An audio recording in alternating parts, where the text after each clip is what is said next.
Meccano, part number 217A, 1.5 inch disc from the 1930s. Hi folks and welcome back. This is it, the last of the Army multi-kit set builds. On the whole, it's been a great set of builds, one that I've really enjoyed doing, with undoubtedly the tanks being my favourite ones. I think it's just the inner child in me that just enjoys the idea of clunking armour and guns that fire. For those of you that don't know, the toy figures making an entrance at the end of the videos have been a mixture of Airfix 1/32 scale, Britain's Detail range, also 1/32, and 3 3/4 inch Palitoy action figures. Most of which, in some form or another, I think would work quite nicely alongside the builds. And the purpose of this set is that of a toy. And I think it manages to make that mark very well. Of all the builds, the one that I didn't enjoy as much was the Searchlight, but still found the history behind it very interesting. And given the components of the kit, you are limited in what you can make. The balance of 5 of the 10 models firing, I think, was well met. Of the other 5 models, the aforementioned Searchlight and the Ambulance are the two that left me wondering why these. But in all honesty, what else can you choose? There are 2 tanks and 2 firing artillery guns, all of different designs, and a missile launching truck. When this kit came out in 1970, I think Meccano missed their chance. It was the beginning of the electronic era, the start of the new frontier that could have been embraced better than it was.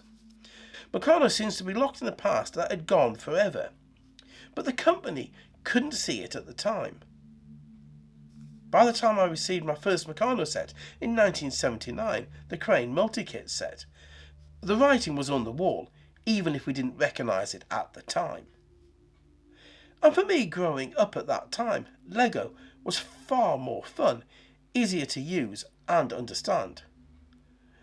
Meccano was very short-lived as a toy of choice and interest.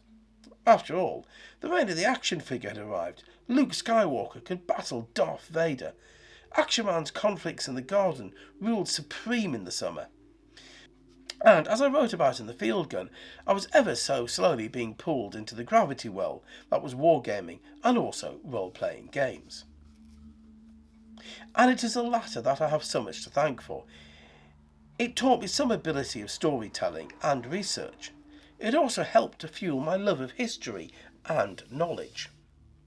Have you ever wondered what the difference is between a rocket and a missile when it comes to weapon systems?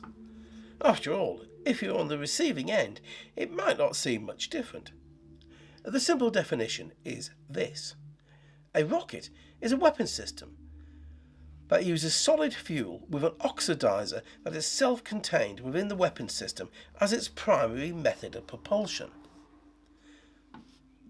A missile is one that uses jet propulsion with a ramjet fitted to scoop air.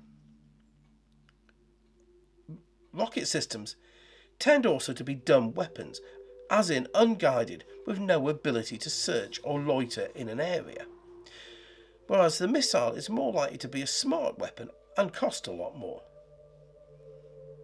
The Russian Grad system, which translates as hail, is a good example of a rocket launching truck, multiple tubes, cheap to make, easy to repair and inexpensive to operate. Offset against that is the need to beat an area to hit the target. The rocket system is also the oldest form of gunpowder powered artillery that I could find, and dates back over 1,000 years. Chinese history states that it dates back to 969 AD, but Joseph Needham, a scientist and historian, has laid some doubt to that, stating that the Chinese gunpowder at that time was not up to the task of producing enough power to propel an object. This formula would not exist for another 200 years, again a Chinese invention. Either way you look at it, well done China. The images that come to mind were the idea of a truck-mounted launcher, or any number of ground-to-air systems that have replaced outdated and outmoded anti-aircraft gun systems. And of course the ballistic missile systems like the Russian MZKT, topped with the Tupolev M-class intercontinental nuclear missile. So, then what is this model? What is it meant to be based on?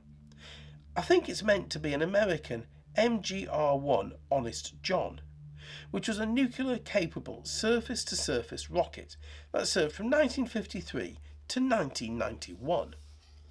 The first use of the Chinese weapon was for the fire arrow, by attaching a small rocket motor to the front of an arrow to provide the kinetic force to propel it.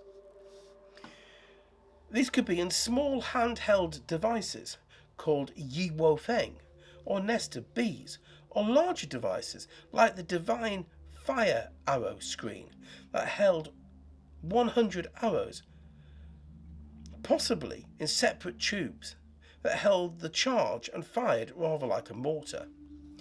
In either case, the ability to shoot lots of projectiles at an enemy is very useful. And while gunpowder found a use in our armies, the use of the rocket dropped off. Until the British conflict with Mysore at the end of the 18th century, I can't find much evidence for the use of rockets in battle. The Mysore rockets, used in wave attacks, had some success against the East Indian Company troops and later the British Army.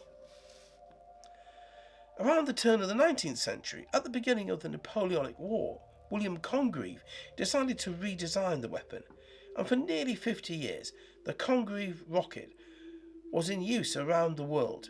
The memory of it has been forever immortalised in the American national anthem by the rocket's red glare, referring to the attack of HMS Erebus when it bombarded Fort McHenry in 1814. But it's not until the Second World War that we start to see the first use of guided rockets and missiles. Or is it? At the end of the First World War, both Britain and America carried out experiments in UAVs. The Kettering bug was the American design of 1918 and was too late to see action in the conflict, but had a range of 75 miles with a 180-pound explosive warhead. It is considered by many to be the forefather of the cruise missile. The British design of 1917 all seem to have fallen flat, in some cases very flat when they impacted the ground. The problem that the RFC, the forerunners to the RAF, and the Americans discovered was that the technology was right at the edge of its limits. There can be a fine line between doing and not doing when you reach the edge of the envelope. The RFC created a guided rocket in 1917, the purpose of which was designed with the intention of pursuing hostile airmen. Is this the first air-to-air guided weapon? The beginning of a history of air combat weapons that we think of as being 1960s or later. The first attempts at a TGM, or television guided missile, happened in Germany in 1940. But like the First World War weapons mentioned previously, the technology was right at the edge of what it could do. But it worked, and would lead to other ideas. And of course, there's the V-1 cruise missile and the V-2 ballistic missile, both of which are well documented. Post-war, we see the first GPS-guided systems called Transit. These NavSat satellites were launched from 1959 to 1988 and retired in 1996 as the new GPS system came online. The benefit of these systems was seen very clearly in the 1991 Gulf War, where TV news coverage would show cruise missiles flying down streets at rooftop level, and the dramatic through-the-window shot as the warhead detonated. Guided missiles are now the mainstay of any modern armed force, as their position is a game changer in conflict. The Russian use of them at the beginning of the Russo-Ukrainian War did untold damage and caused misery to the Ukrainian nation. And then the use of the Ukrainian M142 HIMARS later in 2022 has proven the benefits of strike and move tactics. And I have, of course, missed off a whole range of weapons, and that's the anti-tank guided missile. But as this is a truck-mounted weapon, that is intentional. The ability, though, to fire and move, reload, repeat again, striking with precision each time, operating at the fraction of the cost of an aircraft, has to be the hallmark of the technology. It is almost a force multiplier, one of those precious commodities that win wars, the things that generals seek in a never-ending struggle of one-upmanship. But what now? The set is finished, and on the bench is the Space 2501 set.